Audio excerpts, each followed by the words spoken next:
तो स्टार्ट करते हैं इस लेक्चर में एस्केरियासिस एंड एमीबियासिस। तो आखिर में भाई बात करते हैं जो एस्केरियासिस एंड एमीबियासिस दोनों काफी सिमिलर है।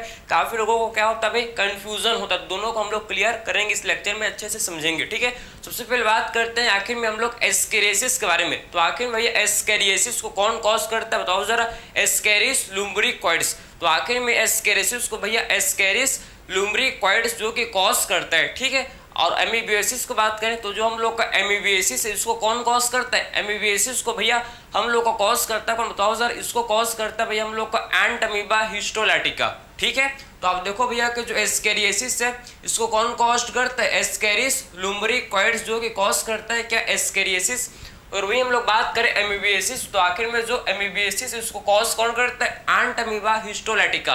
तो एंट अमीबा हिस्टोलैटिका जो कॉज करता है क्या, एमीबियासिस। ठीक, एस्केरियासिस किसके थ्रू ट्रांसमिट होता है, किसके थ्रू फैलता है, इसका मोड ऑफ ट्रांसमिशन क्या भाई बताओ जरा, कंटामिनेटेड फूड एंड वाटर के थ्रू ये फैलता है भैया एस्केरियासिस। बिल्कुल हम लोग का किसकी तरह, एमीबियासिस भी बिल्कुल ये भी कंटामिनेटेड फूड एंड वाटर के से क्या होता है, फैलता है। समझे, दोनों सिमिलर, दोनों में ये क्या भाई सिमिलर है, दोनों में ये कॉमन पॉइंट है, चाहे वो हम लोग का एस्केरियासिस हो चाहे एमीबियासिस हो, दोनों के दोनों किसके थ्रू ट्रांसमिट, किसके थ्रू फैलते हैं, कंटामिनेटेड फूड एंड वाटर के through, contaminated food and water के थ्रू क्या होता है, दोनों के दोनों भैया फैलते हैं, ट्रांसमिट होते हैं। समझे बात को। आखिर में एस्केरियासिस में कौन सा ऑर्गन इन्फेक्ट होता है भाई, इसमें हम लोग का स्मॉल इंटेस्टाइन, इसमें हम लोग का भैया स्मॉल इंटेस्टाइन जो कि क्या होता है, इन्फेक्ट होता है। समझे, इसमें स्मॉल इंटेस्टाइन जो कि इन्फेक्ट होता है। वही अगर हम बात करें हम लोग एमीबियासिस के बारे में, तो इसमें जो हाउस फ्लाई होता है ये मैकेनिकल कैरियर की तरह एक्ट करता है। समझिए आपको। तो आखिर में भैया हम लोग आप समझो ध्यान से, जो क्या होता है, जो हम लोग का भाई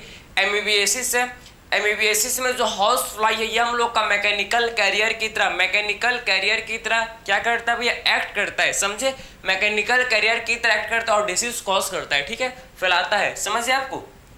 मेनली आप समझो भैया, मेनली एमीबियासिस में कौन सा ऑर्गन इन्फेक्ट होता है, large intestine. Main difference same क्या था कि दोनों के दोनों भैया कंटामिनेटेड फूड एंड वाटर से फैलते हैं। डिफरेंस क्या है कि आखिर में एस्केरियासिस भैया इसमें हम लोग का स्मॉल इंटेस्टाइन जो कि इन्फेक्ट होता है, लेकिन जो एमीबियासिस है, एमीबियासिस में भैया हम लोग का लार्ज इंटेस्टाइन, इसमें हम लोग का भैया लार्ज इंटेस्टाइन जो कि क्या होता है, इन्फेक्ट होता है। समझे ना, समझ आपको। तो एमीबियासिस में मेनली हम लोग का भैया इसमें लार्ज इंटेस्टाइन, मेनली इसमें भैया हम लोग का लार्ज इंटेस्टाइन जो कि क्या होता है, इसमें इन्फेक्ट होता है। ठीक है, सिम्टम्स की बात करें तो आखिर में एस्केरियासिस के भैया कौन से सिम्टम्स हम लोग को देखने को मिलते हैं बताओ सर। इसमें भैया सिम्टम्स जो कि हम लोग कहते हैं, देखो, fever, muscular pain, internal intestinal blockage and anaemia. Anaemia क्यों होगा भैया, क्योंकि इंटरनल ब्लीडिंग होगा तो क्या होगा, इससे ब्लड का लॉस, इंटरनल ब्लीडिंग होगा तो इससे भैया ब्लड का लॉस होगा, अगर ब्लड का लॉस होगा तो इससे हम लोग का भैया एनीमिया होगा। समझ गए आपको। तो इसका symptoms fever, muscular pain, intestinal blockage, anaemia and internal bleeding, जो कि इसके सिम्टम्स किसके भैया हम लोग के एस्केरियासिस के क्या, ये हम लोग के भाई एस्केरियासिस के क्या भाई बताओ जरा, सिम्टम्स है एस्केरियासिस के भैया सिम्टम्स है। समझ गए आपको। वही हम लोग बात करें अगर एमीबियासिस के सिम्टम्स कौन कौन से बताओ। इसके भैया हम लोग के सिम्टम्स है constipation, abdominal pain and cramps, और हम लोग के भैया excess mucus stool with excess mucus and blood clot. ठीक है, समझे।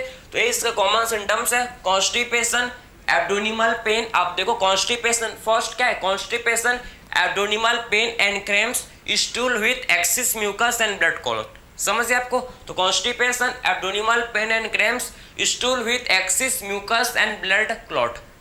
समझिए आपको, याद हो गया। तो आपको मेन डिफरेंस समझ है भैया किसमें हम लोग, आपको मेन डिफरेंस आपको समझ है किसमें भैया, एस्केरियासिस एंड एमीबियासिस में। आई होप आपको मेन डिफरेंस आपको पता चल गया, आपको समझ है कि आपको याद हो गया कि एक्चुअल में क्या डिफरेंस होता है भैया हम लोग का जो एस्केरियासिस है, एस्केरियासिस भैया हम लोग का क्या, ये हम लोग बताओ जरा, हेलमिंथिस डिसीज होता है। ये हम लोग का क्या भैया, हेलमिंथिस डिसीज है। वही हम लोग बात करें हम लोग एमीबियासिस हम लोग का भैया क्या होता है, हम लोग का प्रोटोजोआन डिसीज है, प्रोटोजोआन डिसीज ये होता है। तो आपको इसका मेन डिफरेंस आई होप आपको समझ आया होगा, कौन से किसके तो ट्रांसमिट होते हैं, आखिर में सिम्टम्स क्या है, सब कौन से ऑर्गन इसमें इन्फेक्ट होते हैं, सारा चीज़ को हम लोग ने डिस्कस किया। आई होप ये आपको भैया लेक्चर क्लियर समझ आया होगा। तो मिलते हैं अभी अगले लेक्चर में। Thank you.